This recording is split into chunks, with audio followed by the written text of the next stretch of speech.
At one particular time, I did talk about. I did say Terence Crawford. Okay. Now, but what are we rating these fighters on? What are we rating these fighters on? Floyd Mayweather's eyeball test. That works. You're eyeballing these guys. You watch Terence Crawford. You know why he has his problem getting the other welterweights in the ring with him. So he was pound for pound. Floyd was pound for pound. You or Floyd, who would have done that? Who would have won that? Me.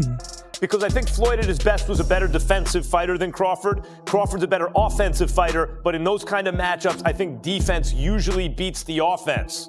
Floyd Mayweather Jr. has now fired back strongly at Terence Crawford, rejecting the idea that Crawford deserves the #1 spot on the pound-for-pound list.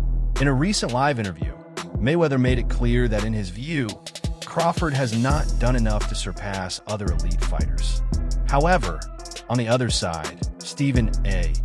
Smith has publicly declared Crawford as the best fighter on the planet, pointing to his undisputed championship in the four-belt era as undeniable proof of his greatness and dominance in modern boxing. Terence Crawford is the best fighter on the planet. Pound for pound, he's that dude. In this four-belt era. Meanwhile, Oscar de la Hoya offered a surprising perspective, praising Mayweather not just as a fighter, but as one of the best boxing minds he has ever seen. He suggested that if Mayweather were to face Crawford, he would likely adapt, evolve, and reinvent his entire style mid-fight. According to de la Hoya, this ability to transform and adjust is what separates Floyd from other fighters and highlights the depth of his boxing intelligence. Floyd, for me, is the best trainer I've ever had in my life.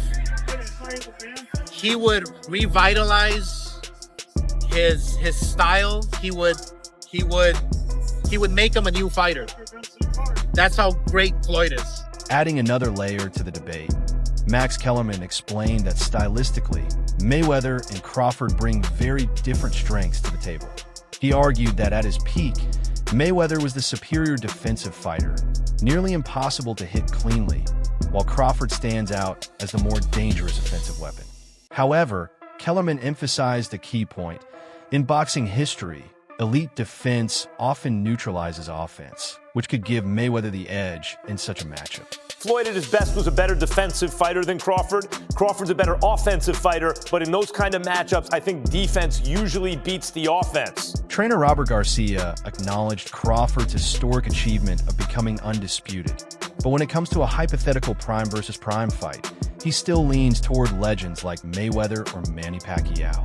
Despite that, Garcia made it clear that Crawford belongs among the all-time greats and has already secured a legacy that few fighters can match. Mayweather never became undisputed. He's a 5-division champion, but never became undisputed. Never really followed that unification, stuff like that. So I think when it comes to accomplishments, I think he's already done more. In a fight, I probably still pick Mayweather. Both in the prime, I would probably pick Mayweather to win. Just like I would probably pick Pacquiao to win, both in the prime. Ooh, to beat Crawford. Yeah, I think so. Prime for prime? Nice. Yeah. But is Crawford one of the greatest of all time? It's 100%. Definitely he. Danny Garcia brought a more realistic angle into the discussion, pointing out the age difference between Mayweather and Crawford. He suggested that a serious competitive fight between them today would not make much sense. However, he admitted that an exhibition bout would be incredibly entertaining and could still capture the imagination of boxing fans around the world. I mean, they're not that separated in age, right? I think Terence is 38. I think Floyd, I am not sure he's either 10 years older or 12 years older. I don't know if he's 48 or 50. Yeah, I don't think we're going to get the best Floyd, so I don't think it makes sense. Exhibition would be crazy, actually. Yeah, I think that makes sense. Exhibition would be crazy, actually. Yeah, I think that'll make it. Former champion Errol Spence Jr. also weighed in, highlighting Mayweather's unmatched ring IQ, strategy, and ability to control fights. He described Floyd as a fighter operating on a completely different level mentally, which is why he considers him one of the greatest in boxing history. It's a little different because, Floyd is different. I feel like, he's the best fighter. I don't know about all time. He might be the best fighter all time. If not, he's close 2-3, and not by far. So you know, it's just it's a little bit different things that Floyd does, and Floyd was a lot older when I sparred him, and it's just certain things that he does that, you know, that's really tricky. Like the guy we get in the clinch, he was like squeezing my nose, and I couldn't breathe and stuff like that. So it's just certain things that he do in there. It's just veteran stuff, just veteran all-time type stuff he was doing there. Spence further explained that even in a fantasy matchup, Mayweather's psychological edge could be the deciding factor. According to him, Floyd's ability to read opponents, manipulate tempo, and mentally break fighters sets him apart from almost everyone who has stepped into the ring. Like Floyd would beat Crawford, would you think? I know that's just a fantasy match. Man, I don't know.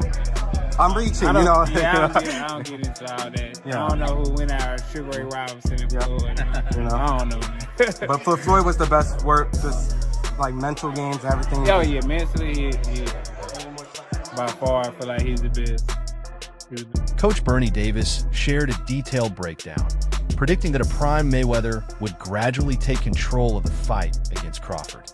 He explained that Floyd's precise jab, clean counter shots, and defensive mastery would slowly wear Crawford down, especially in the later rounds where experience and composure become crucial. Just hypothetically speaking, just looking at, you know, two fighters, you got Floyd and you got Crawford in their prime. Who you picking?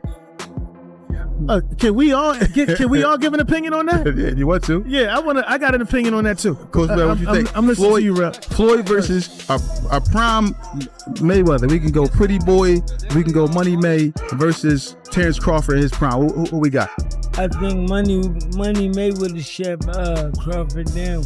He would have bored him to sleep like he do these fighters. Yeah.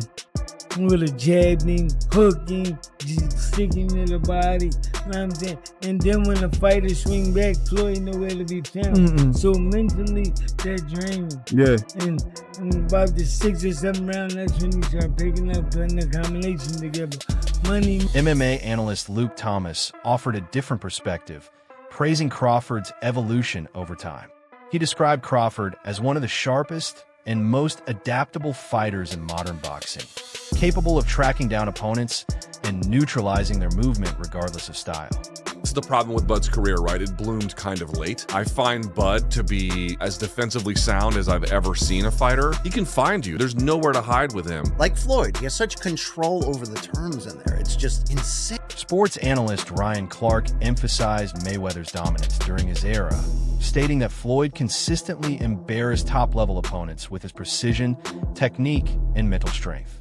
For Clark, Mayweather was the defining figure of boxing in the 2000s and a symbol of complete control inside the ring. That's why I say that. Bud is extremely skilled, right?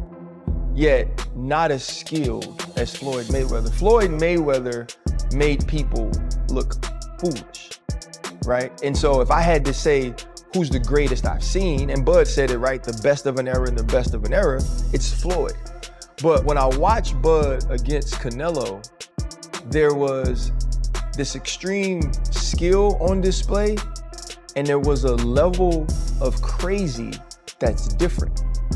There was a level of, and Floyd's extremely tough. Go back to Shane Mosley and the 2 punches he landed early in the fight and the way that he embarrassed him. I'm not saying that Floyd's not tough, Floyd's not a bad man, but there was domination inside that ring we saw. At the same time, Clark acknowledged that Terence Crawford has now built his own legacy by delivering dominant victories over elite fighters, including Errol Spence Jr.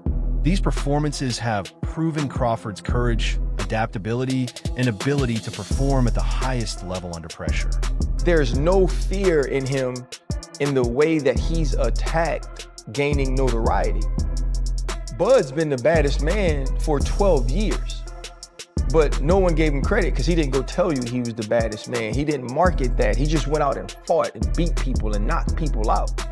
So he had to move up and take the bigger fights and the better fights. And he was Errol Spence. We realized just how great he was. Canelo cemented him on what is the two-headed monster that marks the greatest of the 2000s. Floyd Mayweather is on that. And Bud Crawford is right next to him. I don't think we have to pick on who's better. I think they both dominated. Max Kellerman also pointed out an important distinction. While Mayweather's resume may be deeper, Crawford has shown a greater willingness to face any challenge placed in front of him. This fearless mentality has helped shape Crawford's reputation as one of the most complete fighters of his generation. Because, like, if you look at Floyd's resume, it's much deeper than Crawford's. And Floyd was faster and he had a better defense and all that stuff. But Floyd picked and chose when he fought guys, especially once he left lightweight. He wiped out the junior lights, bring him. Lightweight, he jumps up to Jose Luis Castillo first thing. A lot of people think he lost the first fight, I didn't, but then he won the rematch. But once he left lightweight, he was careful about when he fought guys. So even though his resume is deeper with names, people remember, yeah, but he didn't want it with certain dudes at certain times. Crawford, we all witnessed, even though the resume is thin in certain ways, he wanted it with everyone the whole time. Finally, Jeff Mayweather highlighted Floyd Mayweather's victory over Canelo Alvarez as one of the clearest examples of his brilliance.